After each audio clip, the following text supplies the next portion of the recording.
She's St. Louis jazz royalty with a voice that's beloved far beyond our borders. I guess you're wondering where I've been. Yeah. Search to find the love within, yeah. I came back to let you know. Got a thing for you, and I can't let it go. Denise Times was raised in a family with a history of performing before audiences. Her father, the late Lou Father Times, was a pioneering and influential disc jockey who spent most of his radio career at KATZ AM, playing gospel music and the blues.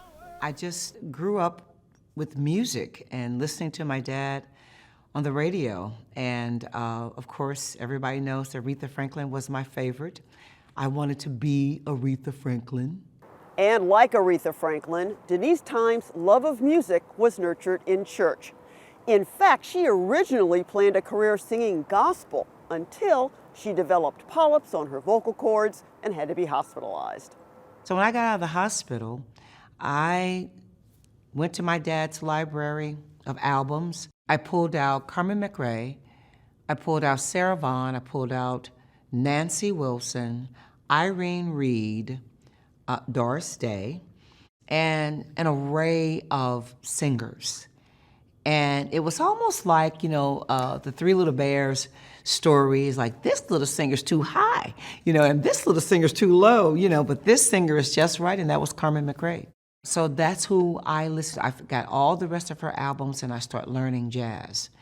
But what I didn't know at the time, Ruth, was that it didn't matter the type of music that I was singing, and I'm saying this to, the vocalists that are listening out there. It doesn't matter what type of music you sing, if you're not singing it correct, and if you're not hydrating your vocal cords, even when talking, during talking, as well as, singing, that can destroy your vocal cords. It can lead to polyps.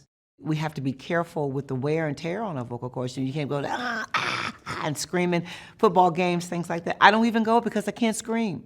So, so those type of things. So I discovered that it was vocal maintenance more so, than anything. But at the time, I just thought because I was singing all these gut-wrenching gospel tunes, that's why I developed my polyps. But that was not the case, but that is what led me to jazz. Give me one reason to stay here. I turn right back around. Where did she go to high school? Times is a graduate of Sumner, class of '78. Known as Niecy to classmates, she sang in the a cappella choir and served on the student council. After Sumner, Denise Times went on to Spelman College, a private HBCU in Atlanta. A 1984 article about Times titled "3 Views of a Strong Woman" was published in the college's alumni magazine. The article highlighted the drama major's senior year performances. Times remained in Atlanta after graduation. From there, I started working in professional theater in Atlanta with Jamandi Theater Company and Just Us Theater Company. And those were the two African-American theater companies, that were very affluent at the time.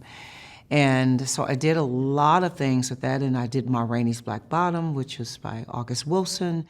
As I was doing those things, I was still working part-time jobs.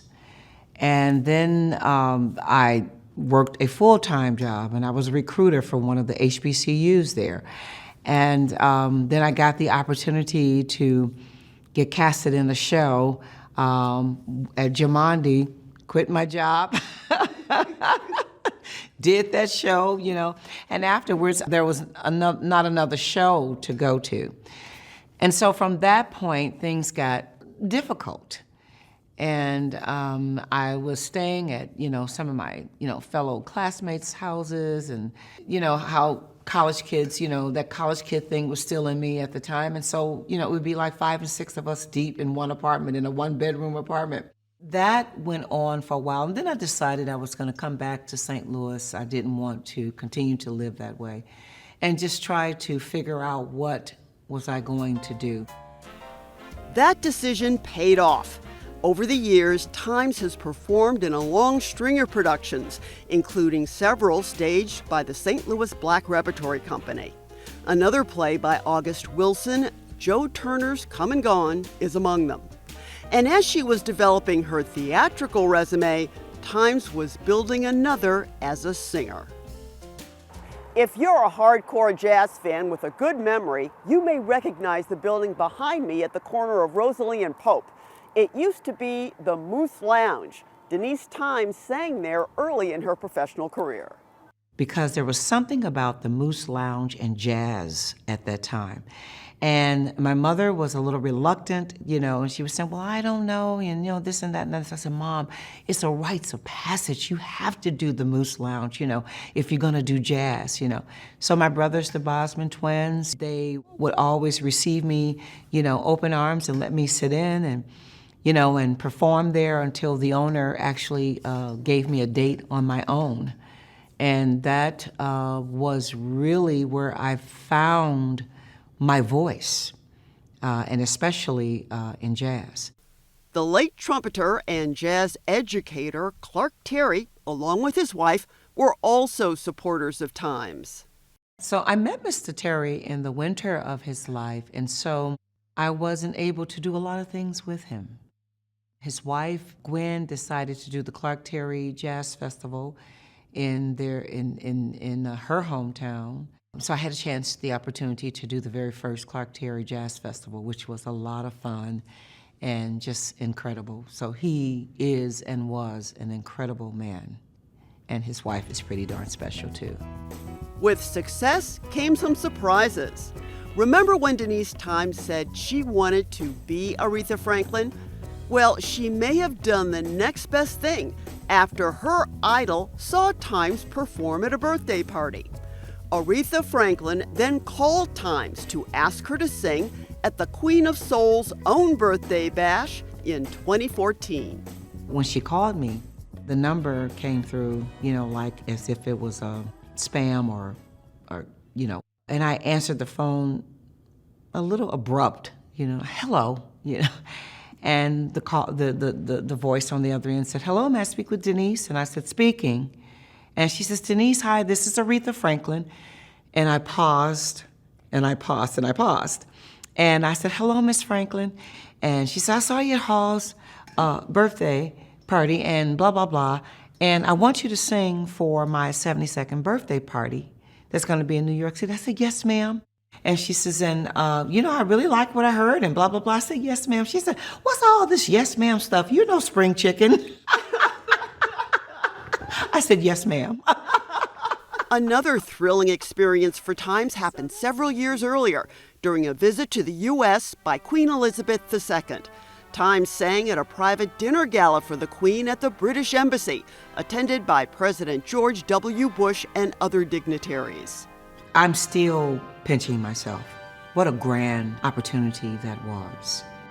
Like many of us, Times has coped with the loss of loved ones.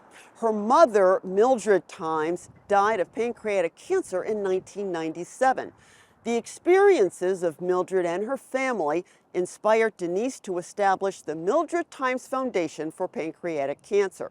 The foundation provides direct financial assistance to pancreatic cancer patients and their families for immediate necessities like prescriptions, personal care items, food, even child care while patients are being treated. Repeat after me. Yes, yes, come on, ladies. This was the Foundation's 27th annual Mother's Day concert honoring Mildred Times, presented at the Sheldon Concert Hall in 2023. I just cannot really say thank you enough to all of you. A related event is the annual Women's Awards fundraising luncheon, which honors women doctors and nurses in the field of oncology. These days, Denise Times makes her home base in Chicago, but her hometown is still close to her heart, and she frequently returns to St. Louis to perform and fundraise. I've paid some wonderful dues. And I'm still paying my dues, but I am very grateful for where things are in my life, and I look forward to all of the other wonderful things that are getting ready to happen. How about it, ladies and gentlemen, for the one and only Miss Denise Times. How about it for Miss Denise Times? The one and only Miss Denise Times. For Living St. Louis, I'm Ruth Ezel.